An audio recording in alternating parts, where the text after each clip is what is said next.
A new study out of Harvard has some very interesting implications about what it means if you're eating a low-carb diet and then switch to eating higher-carb foods.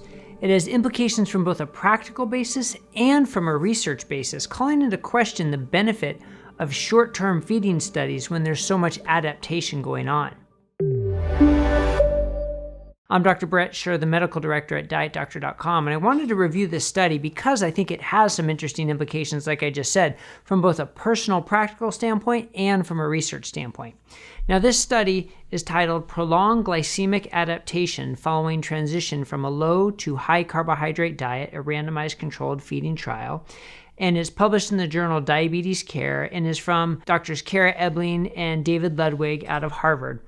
And this is part of a larger study that they did, which I reviewed part of that before, but the short summary of the study was it was kind of a heroic undertaking and really gives me hope about what nutritional randomized controlled trials can do, because this was over a 2-month study where all the food was prepared and provided. So it was absolutely controlled. So what they first did was they had their subjects go through a run-in period on a very low-carb diet with 60% of their estimated energy demands. So low-calorie, low-carb, where they lost 15% of their weight, and that was the goal, for them to lose 15% of the weight. Then those who succeeded in that were randomized to continue on the low-carb diet, but now with 100% of their energy goal, versus 2 different high-carb diets. Both getting most of their carbs from sort of whole grains and sort of a healthy high-carb diet, but then one group getting 20% refined grains and the other group getting 20% sugar. And then they followed them for another 9 weeks. Now, the run-in phase was they were outpatients. They were living at home, but again, the food was provided. And then once they were randomized, now they were brought into their residential facility, which I spoke with Dr. Ludwig. He said it's, on a lake in the woods outside of Framingham, Massachusetts. It was like this beautiful setting, but also relatively isolated. So they'd have to travel, a couple miles for the next food source, right? So all the food was provided. So they had absolute control of what they were eating. So from a control standpoint, it's as good as it gets for a nutritional study, but also it was, 9 weeks long in terms of the follow-up. And they had some interesting findings. And the main finding is when you look at fasting glucose and 2-hour glucose. For those who stayed on the low-carb diet, there was basically no change, right? They were eating a low-carb diet before, they stayed on the low-carb diet, their fasting glucose and 2-hour glucose remained pretty steady. But for those who switched to the higher carb diet, their glucose is shot up right away, which, to be honest, is not exactly a surprise. It's fairly well known in the low carb community that if you're eating a low carb diet and you're going to get like an oral glucose tolerance test to screen for diabetes or insulin resistance, that you need to carb up for 3 days to sort of prepare for that. 3 days has been the standard, but what this study showed was the effect lasts much longer than 3 days. I mean, the change was dramatic in the fasting and the 2-hour glucose in terms of the rise.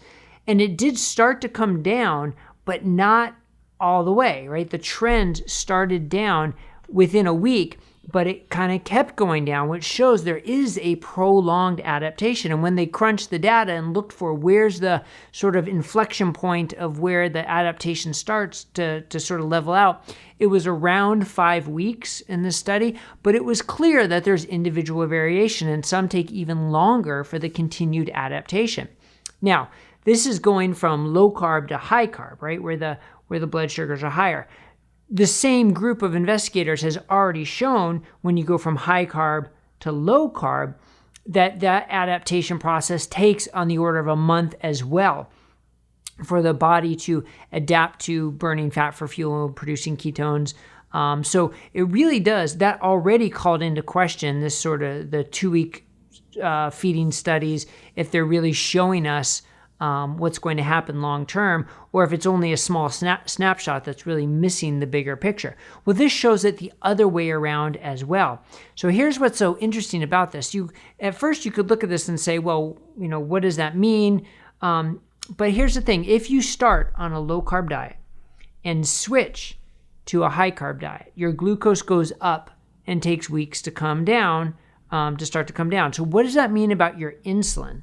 Well, one hypothesis or one interpretation would be the glucose goes up because the insulin hasn't ramped up yet. And as that adaptation process happens, that's an adaptation process of the pancreas waking up, so to speak, the beta cells becoming more active and starting to increase the insulin response, which then in turn will start to lower the blood sugar. So the point is, by the time you see the blood sugar start to come down, that means, the insulin has been slowly ramping up. And until the blood sugar comes down, the insulin hasn't ramped up sufficiently. So why does all this matter? Well, again, if you're doing a 2-week study going from low carb to high carb, you haven't measured the effect of the insulin rising yet. That's the hypothesis based on this data. The insulin hasn't had the effect to go up. Why does that matter? Because higher insulin can stimulate weight gain, or at least prevent weight loss or slow down weight loss. It may have other metabolic consequences that occur. And if you're not capturing that effect because there's an adaptation going on, then it really calls into question the validity of the study. Now, Kevin Hall has been very prolific in these 2-week metabolic ward studies. And I look forward to having him on the podcast. He's going to come on the Diet Doctor podcast shortly and we're going to discuss some of this. And he's been very open about discussing these, and I really appreciate that about him. So I look forward to discussing this further. But that's one implication. What can we really make out of these 2-week studies? Or do we need to be concerned and push them out to 4, 5, or even 6 weeks to get a better picture, which is challenging to do in a metabolic ward study. So that's another thing I appreciate about this research group is they showed a different means to get it done by being able to provide food for a longer term study.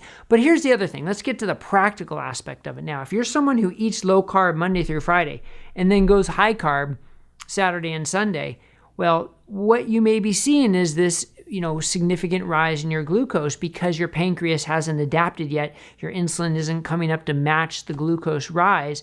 And then Monday you go back down to your low carb. You're never giving the pancreas a chance to respond or to wake up, to control things. Now, a couple caveats. This was 55% carbohydrates. So that's a lot. If most low carbers who carb up a little bit on the weekend or splurge a little bit on the weekend aren't going quite to 55% carbs. Maybe they're going to 20, 25, 30%. So would you have the same effect for the same period of time? That's unclear. But you are likely to get a bigger glucose rise. So here's what I would recommend to any individual who wants to know how this happens is get a CGM. Or check your finger sticks so that when you are eating low carb and you go to high carb for the weekend, see how much it is affecting your blood sugar, because that may have long-term health consequences, especially if it's sort of like a regular thing, whether it's regular cheat days or regular weekends versus weekdays. Over time, it could potentially add up. So you want to know how your blood sugar is responding. Another tip is if you're going to eat higher carbs at certain times, eat the protein and the fat first if you can, right? Because it can slow down the absorption of the carbs, kind of fill up your stomach a little bit more. So rather than getting big spikes, it kind of tempers down the rise and your body can maybe handle it a little better. Also, get some sort of exercise after you eat the carbs. Go for a walk, some sort of cardio type. May not be the best time for high intensity interval training or resistance training if you just ate, but getting outside, going for a walk, being active can help you burn off that glucose so you don't get as big of a rise. So in summary, a quote from Dr. Ludwig, I was able to discuss this trial with him. He said he's concerned about the 2-week trials producing ambiguous findings at best, showing a transient phenomenon with little relevance on long-term impact on macronutrient composition, which makes sense, right? If there's this at least 4 to 5 to maybe even 6 week adaptation period, then a study shorter than that isn't going to really impact or show you the impact that you're going to get long-term. And as a clinician, I've said this before, I'm not interested in what happens in 2 weeks. I'm interested in what happens in months and years over your body. So not that those 2-week studies don't have any point. I mean, they certainly do to show you the acute response. But the question is, does that acute response translate to longer term response? That's the jump that we can't really make, I think, based on this evidence. Now, interesting, there has been pushback on Twitter, as there always is pushback on Twitter, right? That these were secondary outcomes, and there were a number of different secondary outcomes listed. It was not the primary outcome. So from a pure research standpoint, that's interesting to note that it wasn't the primary outcome. Does it invalidate the data? I don't think it invalidates it in any way. I mean, it was statistically significant. It's an interesting finding. It has implications and deserves further study for sure.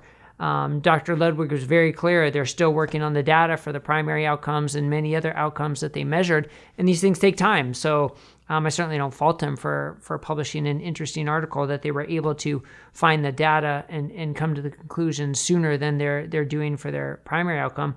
Also interesting with this study, like so many studies of this day, they kind of ran into COVID. So unfortunately, that may impact their ability to have strong, powered data because they had to stop it early, which will be interesting to see those final results. But this, like I said, this does have some pretty important implications, both from a personal, individual, practical standpoint and from a research standpoint. So we'll link to the study below. Check it out. And you can also see some of our prior videos of some of the research that Dr. Ludwig and Dr. Ebling and their group has done from Harvard. They've been pretty prolific, and I appreciate that. And like I said, I look forward to speaking with Kevin Hall more about this as well. All right. Thanks a lot, everybody. Have a good day.